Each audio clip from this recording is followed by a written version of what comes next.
Welcome back to the channel, guys. My name is Gene Edwards. You are watching Lube for December the 31st, 2022. It is New Year's Eve and the last game of the Edmonton Oilers 2022 calendar year. Coming off of quite the amazing night in Seattle last night as they defeated the Kraken 7-2. The Oilers look to continue with that effort as they take on the Winnipeg Jets, who just came off a 4-2 victory against the Vancouver Canucks in what appears to be quite the controversial ending with TJ Miller and their goaltender Dahlia. Those of you that don't know, it appeared that TJ Miller lost his cool when they were trying to pull Dahlia. But Dahlia was kind of doing the right thing because TJ Miller was in the zone. Therefore, Dahlia cannot leave. Most goaltenders are trained that way, that you only clear the zone when you have the opportunity. Anyway, it turned into a bit of a contentious debate. And to be honest with you, I thought Miller was very unprofessional on it. I wouldn't want to see McDavid do that or Draisaitl do that. Like, it looked bad. It was a bad look. Anyway, we're not talking about the Canucks. We're talking about the Edmonton Oilers and their matchup against the Winnipeg Jets, which also involves the return of one Sam Gagner. And unfortunately, we missed it by one game, as he is going to play his 1001 game tonight. But it would have been nice for him to play that 1000th game in Edmonton and got the applause and all that kind of stuff.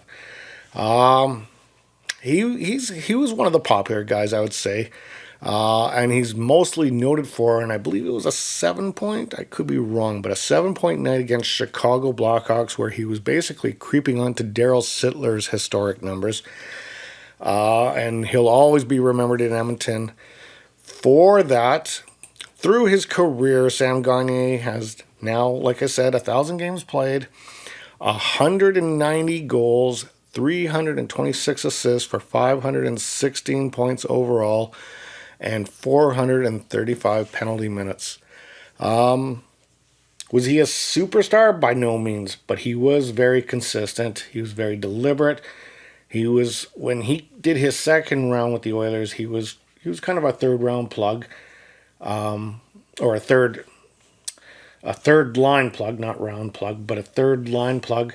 And he had consistency. He was a decent player, and there was talks this summer that the Oilers were maybe going to pick him up again for a third stint with the Oilers, but that did not happen.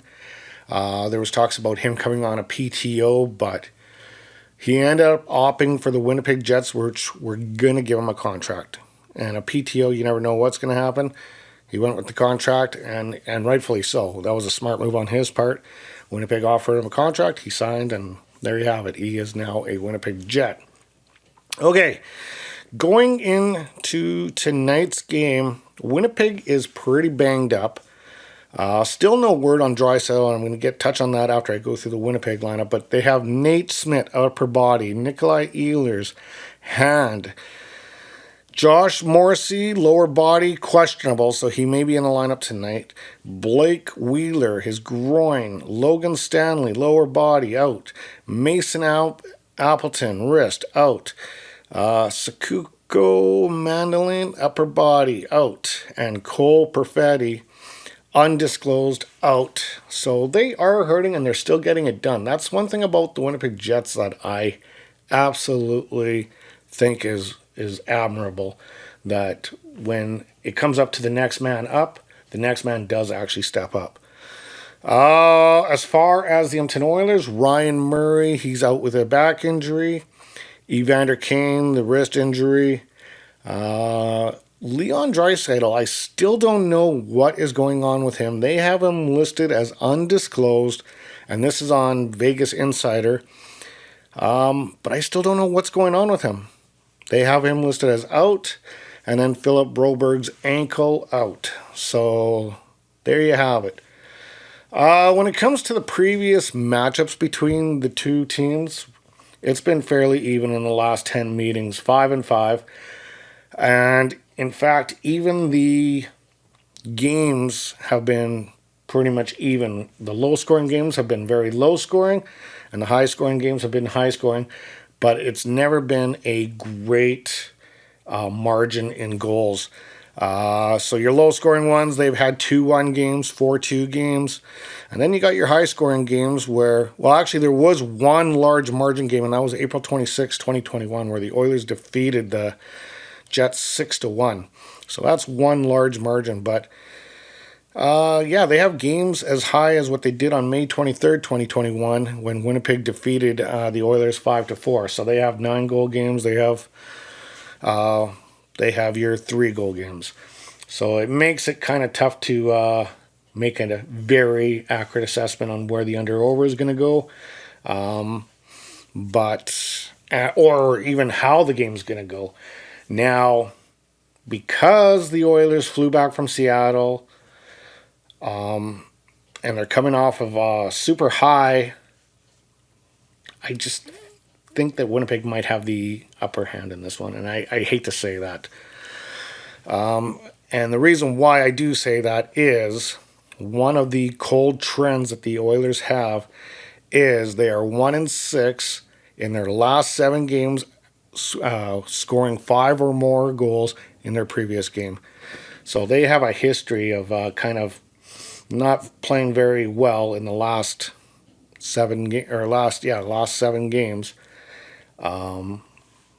So yeah, as far as Winnipeg trends go, they are 0-5 in their last 5 against a team with a winning record. So you can take that for what it's worth. I think this is going to be a good game. But you also got to think, like, are these teams going to be thinking about their New Year's plans and all that? Like, are they going to be really 100% focused on the task in hand? It might be a little bit different. Let's get into the statistical breakdown, starting with the offense. As far as goals go, the Oilers are third in the league at 3.65. Meanwhile, the Winnipeg Jets are tied for 14th at 3.22.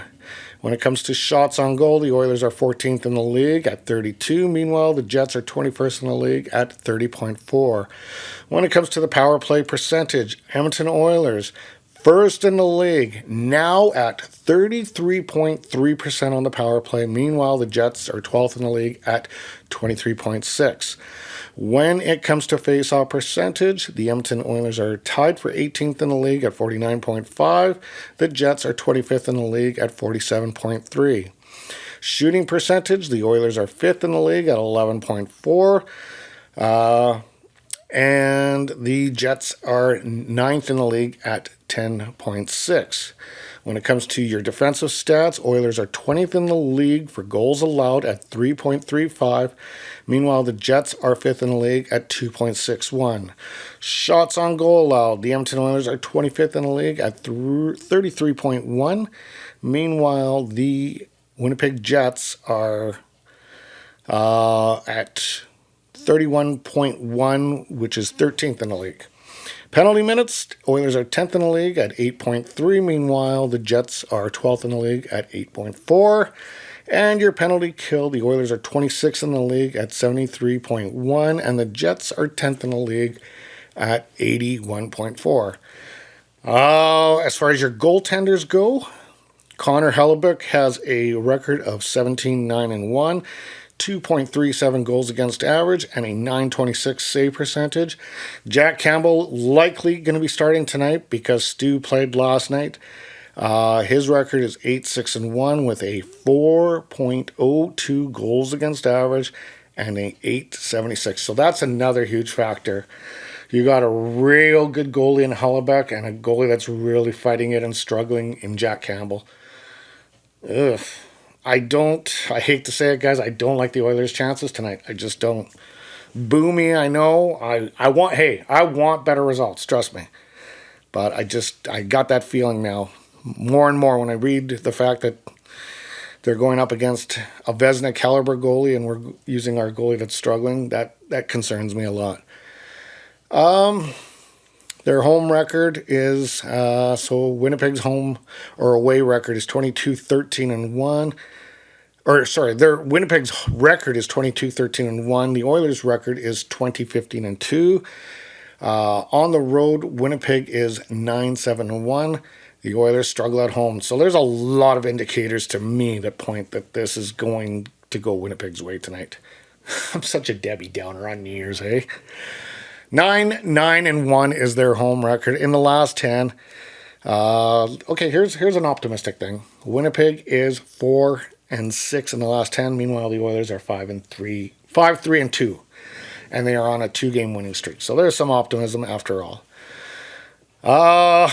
As far as money puck goes, here's another optimistic thing, guys. They jumped up 6.1%. They are now sitting at a 72.7% chance to make this year's playoffs. So I'm not all that down, considering I pretty much made you all cry probably at home. So yeah, it should be a good one. For those of you that are going to be doing New Year's Eve festivities today, be smart. Just be smart. Make sure you have a ride arranged for you. Make sure that if you are consuming alcohol or whatever, just make sure that you have someone taking care of your ride, and make sure that you're not consuming a crazy amount that could make you go to the hospital for that. Just be smart about it. Don't start fights. Enjoy the new year. Go into the new year with a happy tone, because we're going to see some really good Edmonton Oilers hockey come this spring.